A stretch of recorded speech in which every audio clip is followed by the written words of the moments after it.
주시옵소서. 능력을 베풀어 주시옵소서. 주님 함께하여 주시옵소서.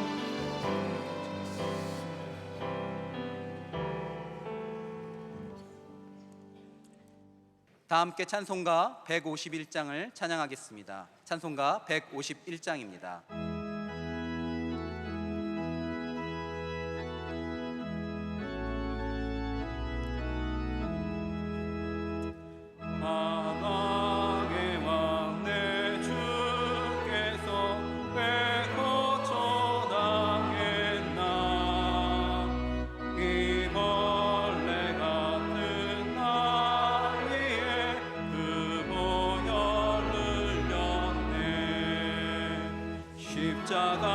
십자가 내가 처음 볼 때에 나의 맘에 큰 고통 사라져 오늘 믿고서 내는 밝았네 참 내 기쁨 영원하도다 주 십자가 못 박힘은 속죄함 아닌가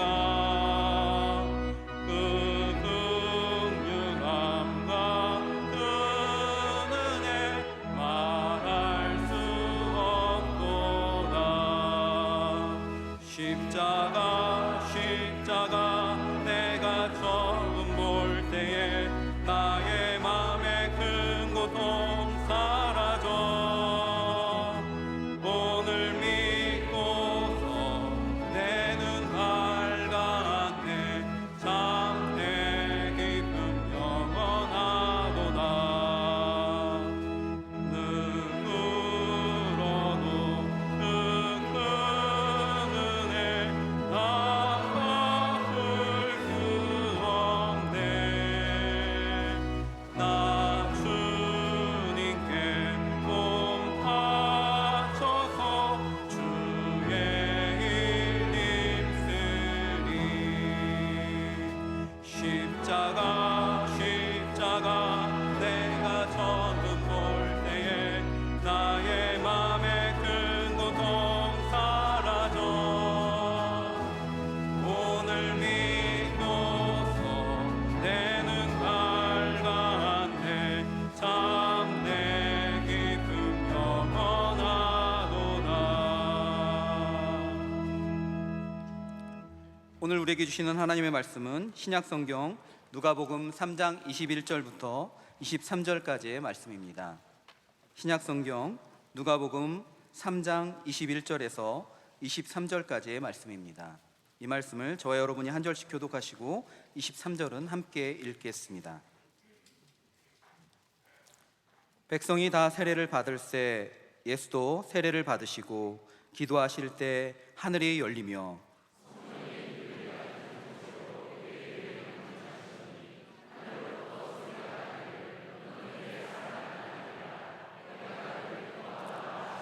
함께요. 예수께서 가르치심을 시작하실 때 30세쯤 되시니라. 사람들이 아는 대로는 요셉의 아들이니 요셉의 위는 헬리요. 아멘. 특순 시간입니다. 향유역합 중창단과 부활절 준비위원이 특순으로 교회 사랑하는 찬양대가 정성껏 준비하신 찬양으로 하나님께 영광 올려 드리겠습니다.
말씀으로 은혜 받는 시간입니다. 담임 목사님께서 내가 너를 기뻐하노라 라는 제아의 말씀 전해주실 때 큰 은혜의 시간 되실 줄 믿습니다.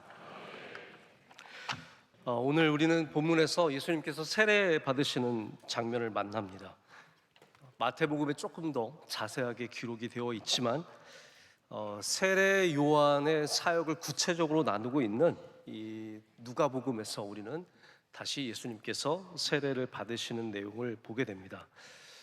저는 오늘 이 본문 말씀 준비하면서 여러분들과 함께 좀 세례에 대해서 좀 얘기를 나눌 수 있는 좋은 시간이다라는 생각을 가졌습니다. 여러분 세례가 뭔지 아시죠? 네, 근데 잘은 모르실 겁니다. 그리고 우리가 뭐 특별히 교회를 다니면서 이렇게 세례에 대해서 공부하거나 배우거나 깊이 생각해 볼 수 있는 그런 기회들이 별로 없기 때문에, 그럼 뭐 기회가 있으세요? 없잖아요, 사실. 그래서 저는 오늘 말씀에, 물론 제가 말씀으로 나누지만 중간 즈음에 여러분들이 이번 기회에 세례를 분명하게 무엇인지 알고 좀 지나갈 수 있도록 세례에 대한 말씀을 드릴 겁니다. 그래서 이 기회가 한 번 가면 다시는 오지 않습니다. 날이면 날마다 오는 것이 아닙니다. 생각해 보세요. 제가 세례에 대해서 설교하면 누가 흥미를 갖겠습니까? 제가 주일 낮에 뭐 세례에 대해서 세례가 말이죠 하면서 뭘 설명을 할 수 있는 그런 여유가 없지 않습니까? 우리 낮예배 설교는 늘 원로 목사님도 말씀하시지만 전도 설교에 가깝습니다. 낮예배 설교는 복음을 전하고 가장 어떻게 보면 기본적인 얘기들을 나누는 그런 시간이고, 이렇게 수요예배 같은 경우에는 우리 진짜 수요예배는 우리 명성교회 진짜 교인들만 나오는 시간이에요. 이 시간에 안 나오신 분들은 진가짜 명성교회들. 네. 그래서 우리는 진짜기 때문에 또 세례에 대해서 알아두시면 좋기 때문에 제가 오늘 좀 중간 즈음에 세례에 대해서 말씀을 드리기를 원합니다. 하나님의 구속의 역사는 태초부터 시작이 되었습니다. 할렐루야.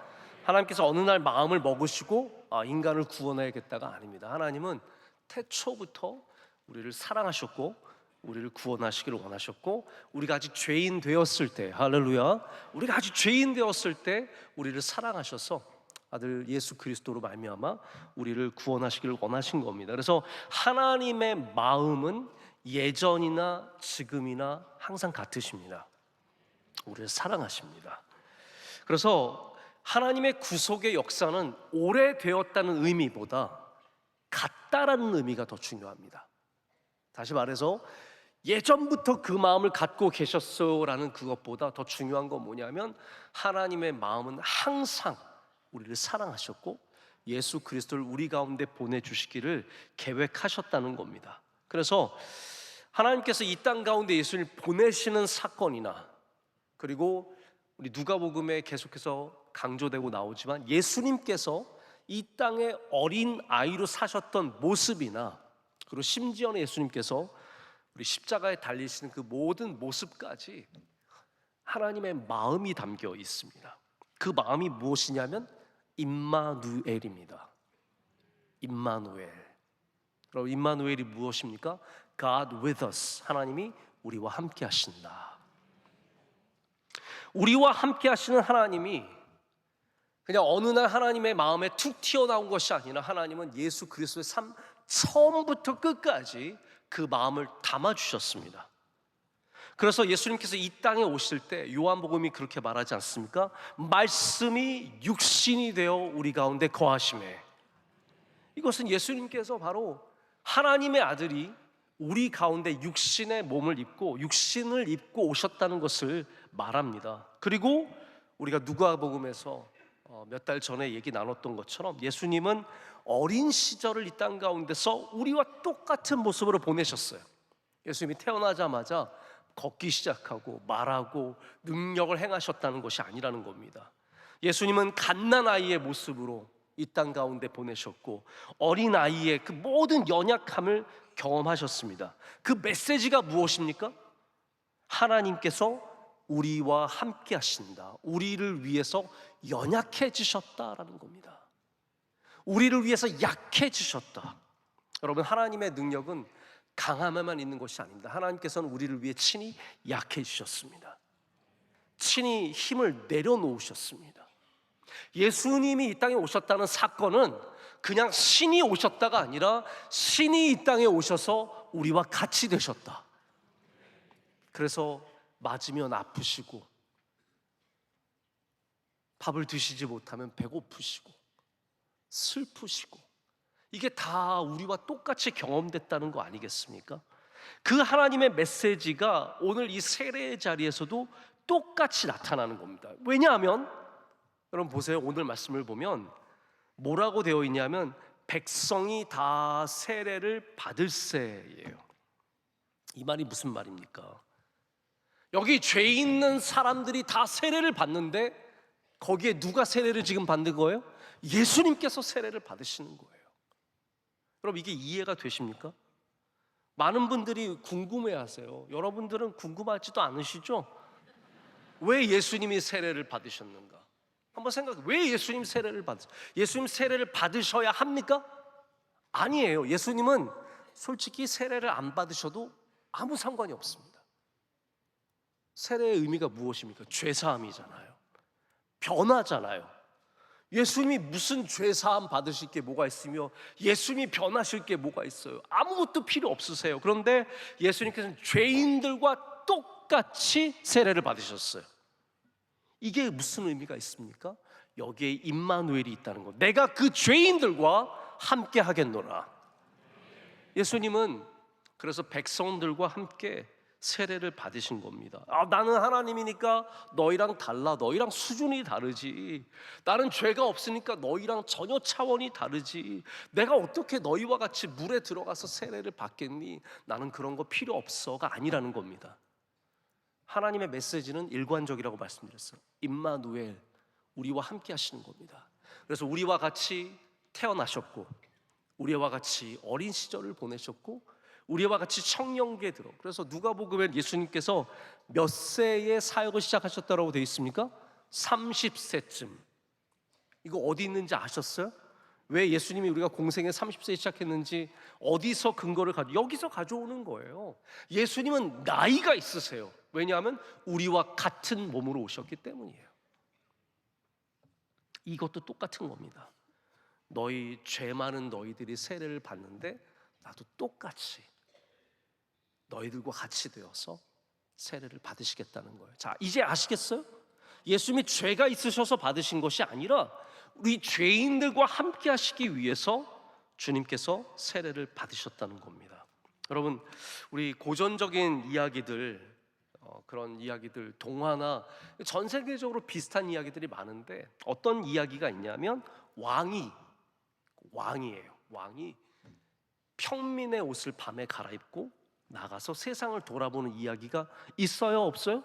있어요. 이거는 어디나 있어요. 우리나라도 있고 중국에도 있고 유럽에도 있고 다 있어요. 한밤중에 왕이 몰래 충신 한 명과 함께 평민의 옷을 입고 시장 어귀에 나갑니다. 밤에 나갔어요. 왕이 나갔어요. 아무도 못 알아봐요. 여러분, 이 못 알아보는 기쁨이라는 게 있습니다. 저도 가끔 우리 교인들이 못 알아보기를 원하는 마음으로 안경도 바꿔 쓰고 옷도 좀 이렇게 평범하게 입고 나가잖아요. 나가는 길에 어머 목사님 안녕하세요 이래요. 기분이 확 상해요. 난 좀 못 알아보라고 이렇게 안경도 쓰고 모자도 쓰고 다 했는데 보자마자 목사님? 정말 실망스럽기가 그지없습니다. 왕이 밖에 나갔는데 아무도 못 알아봐요. 그래서 시장에 들어갔는데 이 시장의 건달들이 괜히 한번 시비 한번 거는데 왕이 그것마저도 흥분되고 재밌는 거예요. 막 지나가면서 이거 파는 데 가서 흥정 한번 해보고 깎아주이소 그러면서 막 깎기도 해보고 또 돈을 주고 사기도 하고 이것저것 먹어봅니다. 왕궁에서 안 먹던 그런 불량식품, 번데기도 한번 먹어보고 꽈배기도 한번 먹어보고 다 먹어보는 거죠. 그리고 신나게 놀고 지나가는데 광장에 사람들이 모여있어요. 수많은 사람들이 모여 있는데 다 얘기를 나누는데 어떤 사람들은 왕이 요즘에 정치를 안 하고 여자한테 빠져 있다는 얘기, 말도 안 되는 가짜 뉴스를 퍼뜨리고 그걸 들으면서 막 열이 받쳐서 내가 나가는 신하가 잡는 거예요. 그러시면 안 됩니다. 왕은 아무도 모르는 나가시면 붙잡고 또 근데 또 어디 가니까 왕을 칭찬하는 얘기가 들리는 거. 우리가 왕을 잘 만나서 왕이 백성들을 사랑하고 밤마다 백성들을 어떻게 잘 돌볼까 잠을 못 지른다고 해요. 뭐 그러면 또 기분이 좋아서 입이 막 올라가. 이 현명한 왕은 자기를 비난하는 얘기도 듣고 칭찬하는 얘기도 듣습니다. 그리고 이제 밤이 다 지나갈 때 새벽에 다시 왕궁으로 들어갑니다. 이거를 이제 아이덴티피케이션이라고 합니다. 동일화예요. 나를 남들과 동일화시키는 것. 이것이 굉장히 중요한 리더의 작업인데 하나님께서는 하나님 아들 예수 그리스도를 우리와 함께하게 하셨습니다. 우리와 같이 하게 하셨습니다. 우리 가운데 오셨고 우리 가운데 태어나셨고 우리와 같이 세례를 받으셨고 그래서 우리 하나님은 우리를 경험하신 것이 아니라 우리 중에 하나가 되셨습니다. 여러분 세례가 예수님의 사역의 한 시작점이라면 예수님의 사역의 마지막 부분은 십자가와 부활입니다. 그렇죠? 십자가와 부활입니다. 자, 우리 이제 곧 부활주일을 맞게 됩니다. 제가 오늘 특수를 보면서 마음이 좀 흐뭇했어요. 왜냐하면 재밌어요. 왜냐하면 우리 향유옥합은 아름다운 백색 옷을 입고 나오고 부활절 준비원들은 검은 옷을 입고 나왔어요. 흑백 요리사 대결하는 것도 아니고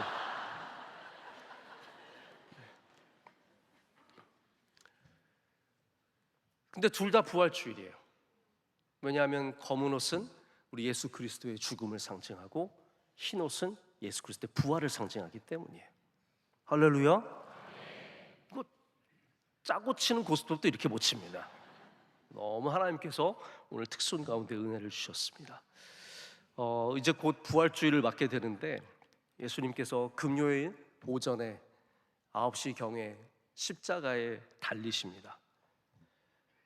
여러분 예수님의 임마누엘 사건이 바로 여기에도 있습니다. 예수님의 탄생과 세례에서 우리는 예수님께서 이 땅 가운데 오셨다는 죄인 가운데 함께 하신다는 것을 보지만 십자가의 사건에서도 우린 죄 없으신 예수님께서 죄인과 같이 되어서 죽으시는 일을 경험하게 됩니다. 이것이 임마누엘입니다. 당시 총독이었던 빌라도는 예수님의 재판을 하고 나서 나는 이 사람에게서 죄를 찾을 수 없노라 하고 그 손을 씻었습니다. 나는 책임을 지지 않겠다는 겁니다. 너희들이 책임을 져라 라고 회피했습니다. 하지만 사람들은 여전히 예수님을 죽이기를 원했고 그래서 유대인들은 그들이 원하는 대로 예수 그리스도를 십자가에 못 박혀 죽게 하였습니다. 예수님의 좌우편에는 죄인들이 달려 죽었는데 그들은 강도였습니다. 예수님은 죄인들과 같이 되셔서 죄인들과 같이 이 땅에서 죽으셨습니다. 여기에도 하나님의 일관적인 메시지가 흘러가고 있습니다. 하나님은 당신의 사랑하신 아들 예수 그리스도를 이 땅 가운데 보내셨고 죄인 가운데 두셨고 죄인과 함께 식사를 하게 하셨고 죄인들과 같이 세례를 받게 하셨고 죄인들과 같이 죽게 하셨습니다. 여러분 예수님의 오심에 이와 같이 한결같은 하나님의 사랑의 메시지가 담겨 있다는 겁니다. 그래서 예수님의 세례는 필요 없지만 하나님의 메시지를 전달하는 너무나 귀한 복된 일입니다. 제가 목회를 하다 보면 세례에 대한 얘기를 질문을 종종 받습니다. 자, 여기부터가 이제 세례에 대한 짧은 그렇게 길지 않습니다. 여기를 나는 도저히 오늘 이걸 들을 자신이 없다. 지금부터 한 10분 정도 쉬세요. 들을 귀 있는 분들만 들으시고 괜히 힘든데 들으면서 우리 목사님은 꼭 예배 시간에 쉬운 얘기 안 하고 어려운 얘기만 하고 별로 도움도 안 되는 얘기만 하고 그렇게 생각하지 마시고요. 어디 가서 또 세례에 대해서 들으시려고요. 교회에서 듣는 것이 가장 건강합니다. 실제로 세례도 마찬가지예요. 세례는 절대로 개인에게서 개인적인 목적을 받으시면 안 됩니다. 세례는 교회의 공공성을 갖고 있는 예식입니다. 절대로 개인의 목적을 갖고 해서는 안 되는 일입니다. 그래서 우리가 같은 교회 됨을 또 이곳에서 우리 공유하기 위해서 세례에 대한 이야기를 좀 나눠볼게요. 세례를 얘기하려면 유아 세례부터 좀 얘기를 해야 합니다. 왜냐하면 유아 세례 질문을 많이 하기 때문이에요. 유아 세례 받으신 분들이 있으시죠? 자, 유아 세례는 누구의 신앙으로 세례 받는 겁니까? 부모님의 신앙. 한쪽만 믿으셔도 돼요. 네, 한쪽만 믿으셔도 되는데 부모님의 신앙으로 받게 되는 것이 유아 세례입니다. 자, 그런데 또 하나의 많이 듣는 질문이 있어요. 세례 또 받아도 돼요? 자, 네, 여기부터가 이제 헷갈리는 겁니다. 세례 다 받았는데 그때는 제가 좀 너무 어려가지고 정신없이 받았고 이제 좀 마음이 새로워져서 진짜 제가 구원받고 싶은데 세례 받아도 돼요? 네, 요거 제가 이제 조금 한번 설명을 드릴 테니까 판단은 여러분이 하세요. 유아 세례는 아주 오랜 전통을 갖고 있는 교회의 전통입니다. 자, 성경에 유아 세례가 있느냐 없느냐로 따지면 없습니다. 자, 우리는 그러면 성경에 없으니까 안 되는 거 아니에요? 자, 그런데 여러분 오해하지 마십시오. 우리 예배에 많은 요소들이 성경에 적혀 있지 않습니다. 여러분, 뭐 성경에 예배 시간에 찬송가 부르라고 되어 있어요? 예배 시간에 축도하라고 되어 있어요? 찬양대 찬양하라고 되어 있어요? 자, 그럼 우리 비성경적인 거니까 다 없애야겠네요? 아니잖아요. 그렇기 때문에 유아 세례가 단순히 그 용어가 없다고 해서 유아 세례가 잘못된 것은 절대로 아닙니다. 가장 중요한 근거가 어디 있냐면 할례에 있습니다. 하나님께서 이스라엘 백성들에게 할례를 하게 하셨는데, 자, 할례는 하나님과의 언약이에요. 세례와 비슷한 겁니다. 벌써 포기하지 마세요. 할례는 하나님과의 언약 관계를 증명하는 표징인데, 자, 그러면 할례를 누구의 신앙으로 하는 거예요? 부모님의 신앙으로 하는 거예요. 그 아이가 태어나가지고 저 할례 해주세요. 그래서 태어난 지 7일 만에 할례를 받으러 갑니까? 태어나자마자 할례 해가지고 할례 받으러 갑니까? 아니잖아요. 그 할례도 하나님과의 언약 관계의 시작을 누구의 신앙으로 하냐면 부모님의 신앙으로 하는 거예요. 그렇기 때문에 유아 세례가 반드시 잘못됐다라고 말할 수 없습니다. 유아 세례의 논쟁은 종교개혁 처음부터 있었습니다. 왜냐하면 종교개혁이라는 것이 카톨릭과 이제 결을 달리하는 그런 시작 아닙니까? 근데 뭐 종교개혁이 여러분 우리가 생각해 루터가 빵 시작한 것 같지만 그렇지 않아요. 유럽의 전체 분위기가 이거 카톨릭 문제가 많다, 이 교리의 문제가 많고 신앙의 문제가 많고 우리 문제가 많다는 것을 다 느끼고 있었어요. 그래서 루터가 나오기 전에 이미 얀 후스라고 하는 지금 체코 프라하에 있는 아주 훌륭한 목회자가, 교수가 종교개혁을 이미 시작했습니다. 그리고 나서 그것을 이어받아서 어떻게 보면 자기도 원치 않지만 어쩌다가 하게 된 사람이 루터예요. 그런데 같은 시대에 똑같이 종교개혁을 한 사람이 스위스의 쯔빙글리라고 하는 분이 있습니다. 이러면 들어보셨죠? 무슨 쯔빙글리 하면은 우리가 생각하기에 무슨 칼 상표 같지 않아요? 독일의 무슨 쯔빙글리 하면은 칼 뭐 쌍둥이 비슷한 것 같은데 그게 아니라 종교 개혁하신 분이에요. 쯔빙글리를 잇는 사람이 바로 깔뱅입니다. 깔뱅보다 먼저 있었던 분이 쯔빙글리예요. 쯔빙글리는 카톨릭이 하던 유아 세례를 아무 문제 없이 받아들입니다. 그 이유는 아까 말씀드린 것처럼 우리가 성경에 적혀 있지 않더라도 바로 이것이 부모의 신앙을 이어주는 귀한 전통이기 때문이라는 거예요. 자, 그런데 여기에 유아 세례를 반대하는 사람들이 생겼습니다. 어떤 사람들이 있었냐 하면 세례라는 건 자기가 믿음을 고백하고 받아야지 어떻게 남의 신앙으로 내가 세례를 받느냐, 말이 좀 되죠. 그래서 이분들이 분리해서 나온 게 그 쯔빙글리 시대에 스위스에서 생겨난 스위스 형제단이라는 게 있습니다. 스위스 브레드렌이라고 하는 교파가 생겨나요. 여기서 뭐가 나오냐 하면 제세라파 애나베프티스트라고 하는 아주 중요한 종교 분리가 여기서 일어나는 겁니다. 여러분의 애나베프티스트가 익숙하지 않을 거예요. 뭐가 익숙하냐면 베프티스트가 익숙하실 거예요.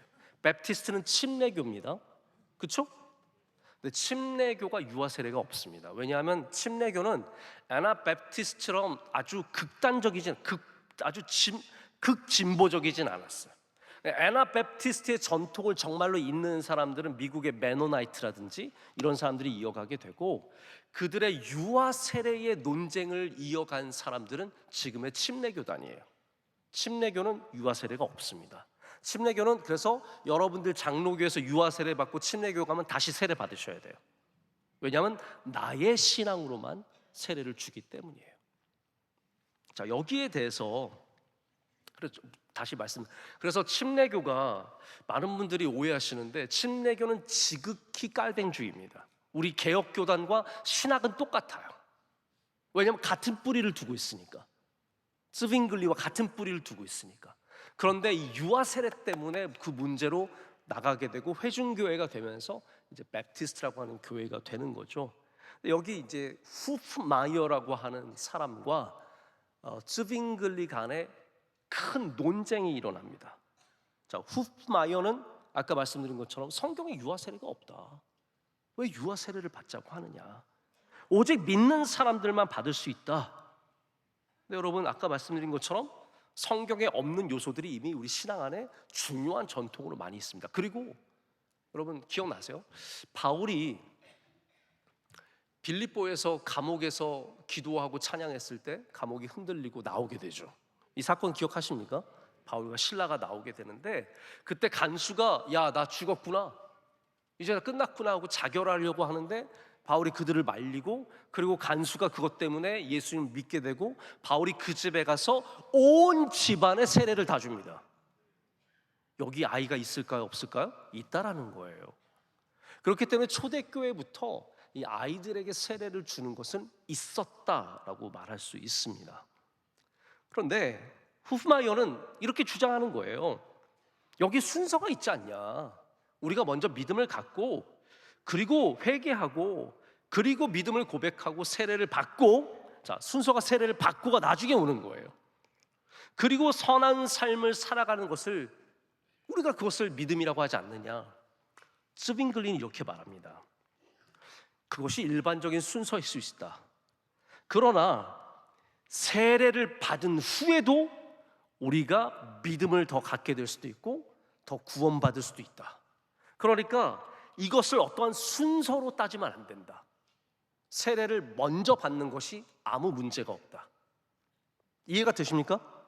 세례 받고 나중에 믿음을 가져도 그 세례는 유효하다는 거예요. 그래서 이 세례를 그리스도인의 입문, 이니시에이션, 시작이다라고 말하는 겁니다. 자, 이거를 쉽게 얘기하자면 이런 거예요. 군에 갔어요. 혹시 여러분 군대에서 세례 받으신 분 있으십니까? 우리 진중 세례라고요. 예전에 막 5,000명, 3,000명, 4,000명 우리 원로 목사님 가셔서 진짜 목회자들 몇백 명이 가서 세례 주고 그런 일들이 있었습니다. 자, 거기서 믿음을 갖고 세례 받는 청년이 몇 명이나 될까요? 우리 냉정하게 말하면 20%? 30%? 정말 제가 낙관적으로 말하면 50% 정도 될 거예요. 저도 사실 처음에 약간 회의적인 게 있었습니다. 저도 군에 있어봤기 때문에 군에서 우리 훈련소에서 세례 받는다 그럴 때, 야, 세례를 한번 받아볼까? 그래서 가면, 야, 초코파이 원래 초코파이 하나밖에 안 주는데 세례 받으면 4개 줘요.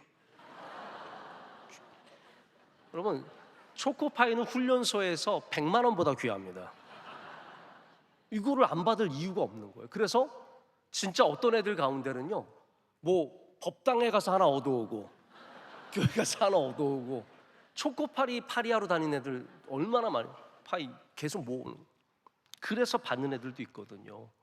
제가 이걸 굉장히 좀 안타깝게 여겼는데, 저는 이 쯔빙글리의 유아 세례에 대한 입장, 세례에 대한 입장을 보면서 뭔가 좀 정리가 됐어요. 우리가 보기에는 믿음을 갖고 세례를 받아야만 그것이 유효하다고 생각하는데, 세례의 참된 의미는 세례를 받고 나서 믿음을 가져도 그 세례는 유효하다는 거예요. 이해가 되십니까? 자, 이것만이 문제가 아니에요.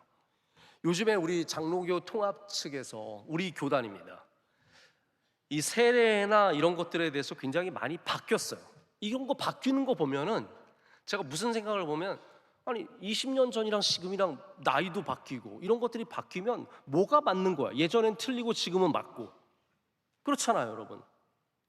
예전에는 유아 세례가 몇 살까지 됐냐면 2살까지밖에 안 됐어요. 그 이후에는 유아 세례가 안 됐어요. 목사님, 우리 이제 3살인데 안 돼요. 안 돼요. 3살처럼 보이는 2살 아이도 잘 주기 힘들었어요. 가끔 어떤 애들 막 너무 성숙해서 와가지고 만 2살이라는데 목사님 안녕하세요 뭐 그러면 2살이 맞아요? 세례 줘도 되나? 근데 지금은 6살까지 들었어요. 그래서 유아 세례 줄 때 힘들어요. 옛날에는 아무것도 모르는 애들이 와가지고 이러면서 받았거든요. 요즘에 막 돈을 부릅뜨고 애들이 다 받고요. 뭐 안 받겠다.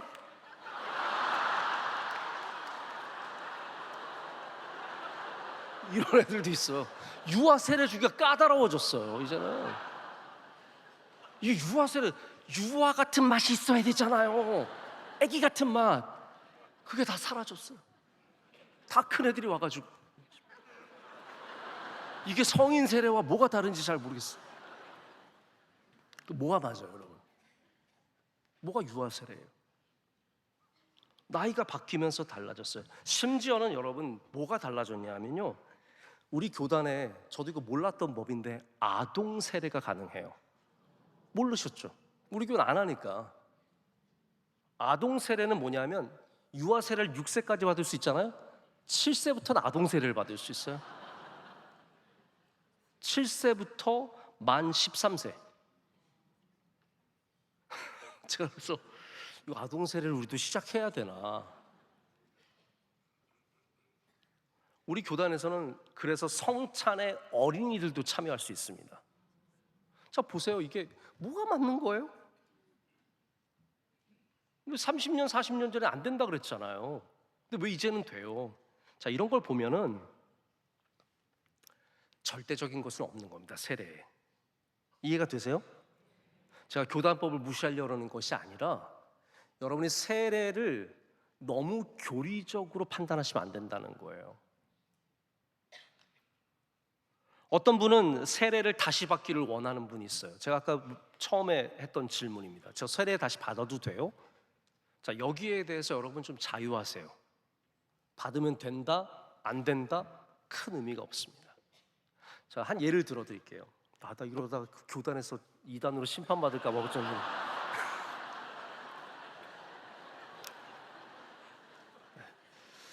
원로 목사님 계시니까 든든하게 믿고 제가 저희 교회에 한 카톨릭 신자가 개종 회심하셔서 우리 교회로 나오시기 시작했어요. 이분은 카톨릭에서 자랐고 세례명도 있고 세례도 받았고 다 있으세요. 근데 우리 교회 와서 은혜를 너무 받으시면서 이분이 목사님, 저 세례를 다시 받고 싶습니다. 카톨릭에서 세례 받았는데 이제 좀 우리 교회에서 세례를 받겠습니다 라고 하시는 거예요. 됩니까, 안 됩니까? 돼요. 한 번 받았으니까 한 번 받았으면 안 되고 뭐 이게 백신이에요, 뭐예요? 그런 거 아니에요. 네? 한 번 받았으니까 뭐 나 예전에 뭐 하나 받았으니까 뭐 불주사 한 번 맞았는데요, 또 맞아도 돼요. 뭐. 물론 여러분이 막 기분상 한 2년 전에 받았는데 다시 한번 받아볼까? 이거는 아니죠.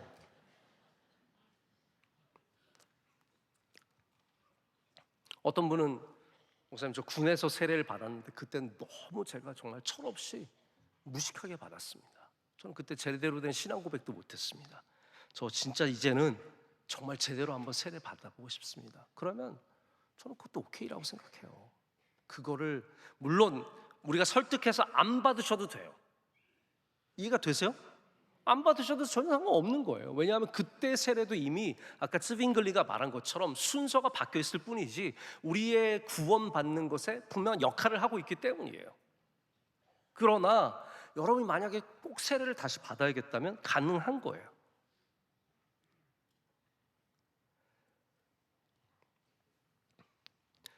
그렇기 때문에 오늘 이 말씀을 통해서 여러분의 세례관이 조금 더 선명해지셨으면 좋겠습니다.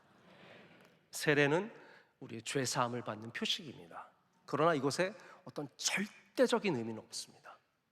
이것을 언제 받았느냐, 누구한테 받았느냐, 몇 번 받았느냐, 그런 것보다 더 중요한 것은 세례의 은혜를 사모하시고 세례의 능력을 믿으시고 세례 가운데 하나님께서 반드시 오늘 이제 말씀 나오는데 우리 가운데 하나님의 사랑과 기쁨을 표현해 주신다는 것을 믿으시면서 여러분이 세례 잘 받으시기를 축복합니다. 자, 그리고 나서 이제 오늘 말씀에 어떻게 보면 나머지 가장 중요한 핵심적인 내용인 하나님의 말씀이 등장합니다. 하나님께서 아들이신 예수 그리스도께서 세례를 받으실 때 성경을 보면 하늘이 열리며 성령이 비둘기 같은 형체로 그의 위에 강림하셨는데 하늘로부터 소리가 나기를 너는 내 사랑하는 아들이라 내가 너를 기뻐하노라 하시니라. 아멘. 우선 이 말씀은 이런 의미가 있습니다. 누가복음은 처음부터 지금까지 어디에 관심을 뒀냐면 우리 주 예수 그리스도께서 우리 메시아 되심을 여러 목소리로 증언하는 데 관심을 뒀습니다. 기억하시죠? 천사가 와서 예수님에 대해서 증언하고 그 다음에 시몬이 증언하고 안나가 증언하고 이제는 그 정점을 찍는 장면인데 하나님께서 이제 예수 그리스도가 바로 메시아임을 우리 가운데 선포하시는 장면으로 나타나는 겁니다. 근데 저는 여기에 기쁨이라고 되어 있는 표현이 참 귀합니다. 다시 한번 이렇게 말씀드릴게요. 그러면 세례를 받을 때, 여러분이 세례 받을 때, 우리가 세례 받을 때, 유아 세례 받을 때 가장 기뻐하는 분은 누구시라고요? 하나님이신 거예요. 저는 이게 가장 중요한 포인트라고 생각합니다. 세례를 받을 때 하나님이 기뻐하세요. 하나님의 영이 그 위에 임하세요. 이게 중요한 성령 세례의 장면입니다. 우리는 물 세례만 있는 줄 아는데 아닙니다. 물 세례 가운데 하늘의 문이 열리고 성령께서 비둘기같이 강림하시고 거기에 하나님의 확언의 말씀이 있으십니다. 자, 아까 제가 카톨릭 우리 세례 받으신 분 말씀을 드렸는데 제가 그분 세례 드릴 때 그분이 유난히 감동을 받으시는 거예요. 막 우시고 은혜를 받으시고 정말 감사하다고 감동이 막 넘쳐나는 거예요. 실제로 제가 세례식을 해보면 우는 분들이 많이 있습니다. 나이 드셔서 90이 넘으셨는데 제가 이제 세례를 해보면 이제 머리숱으로 많은 걸 알 수 있습니다. 머리숱으로 많은 걸 알 수 있어요. 머리에 물을 뿌리면 바로 즉각적으로 다 내려가시는 분들이 있어요. 우리 청년들은 머리에 물을 뿌리면 또 머리카락이 안 들어가요. 너무 촘촘해가지고. 정말 나이 드셔서 오셔서 맨머리에 혹은 진짜 듬성듬성한 머리카락 사이로 세례를 드릴 때 저에게도 어마어마한 감동이 있습니다. 받으시는 분들도 감동이 있고요. 근데 또 감동이 전혀 없는 사람들도 있어요. 어떤 청년은 이제 결혼하려고 받는 거예요. 여자친구가 또 장인이 너 세례 받아야, 우리 교회 안수 집사님들은 꼭 그래요. 사위감 왔는데 교회 안 다닌다 그러면 너 세례 받아야 내가 딸 준다. 그러면 네 알겠습니다. 왜? 주는 그리스도 살아계셔서 세례 받으러 왔어. 아무 감동이 없어.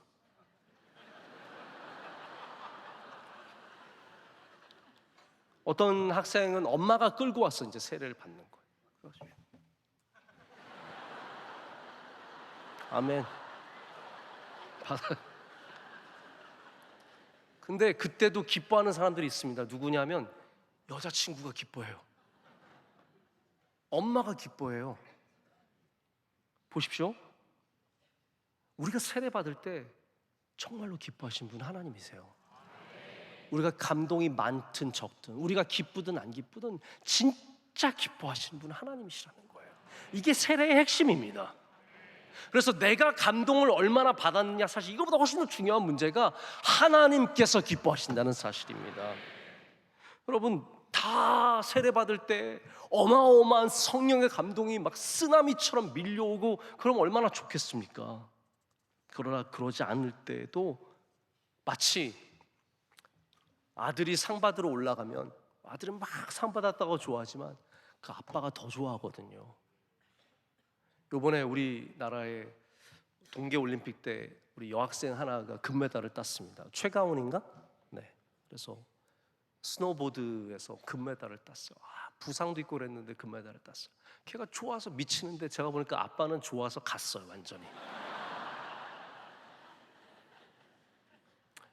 자녀분들 아셔야 돼요. 여러분이 무슨 일을 해서 기뻐하든 부모님은 더 기뻐하십니다. 여러분이 기분 좋고 기쁠 때 부모님은 상상 못하게 더 기쁘고 감사한 거예요. 우리가 세례 받을 때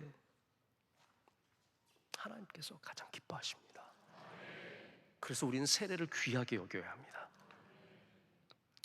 그리고 우리가 세례 받을 때 하늘의 문이 열립니다. 그리고 성령이 비둘기처럼 임할 것입니다. 하나님께서 참 아들이신 예수님에게 너는 내 사랑하는 아들이라 내가 너를 기뻐하노라 하시는 것처럼 이제 하나님의 자녀된 우리들에게도 너는 내 사랑하는 딸이라, 사랑하는 아들이라 내가 너를 기뻐하노라 라고 말해 주실 줄로 믿습니다. 우리 함께 기도하고 찬양하도록 하겠습니다. 나 주님의 기쁨 되기 원하네. 우리 함께 찬양하겠습니다.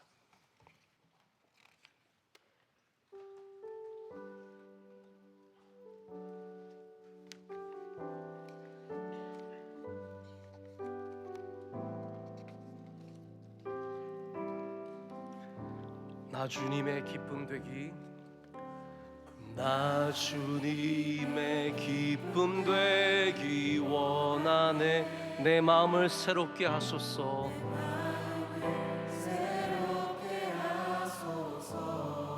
새 부대가 되게 하여 주사, 새 부대가 되게 하여 주사. 주님의 빛 비추게 하소서. 다시 한번 합니다. 나 주님의 기쁨 되기 원하네. 내 마음을 새롭게 하소서. 새 부대가 되게 하여 주사. 주님의 빛 비추게 하소서. 내가 원하는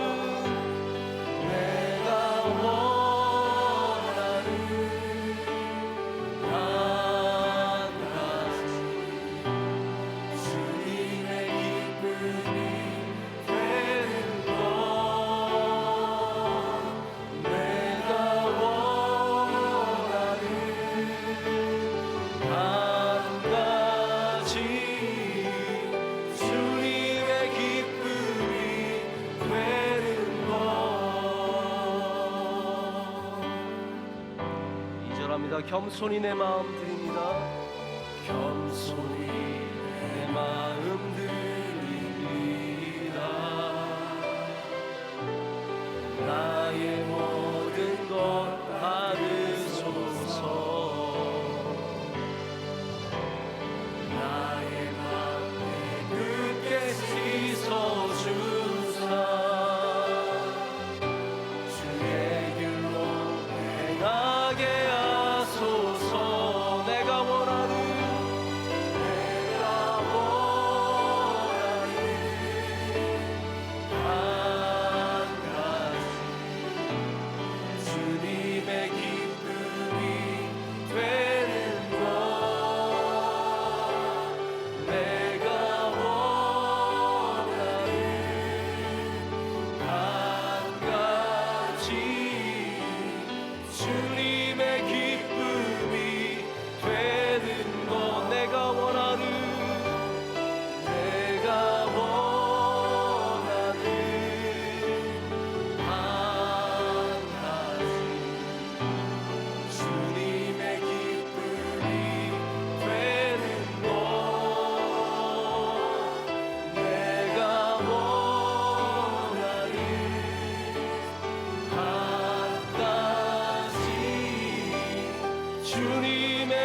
번만 더 하겠습니다. 내가 원하는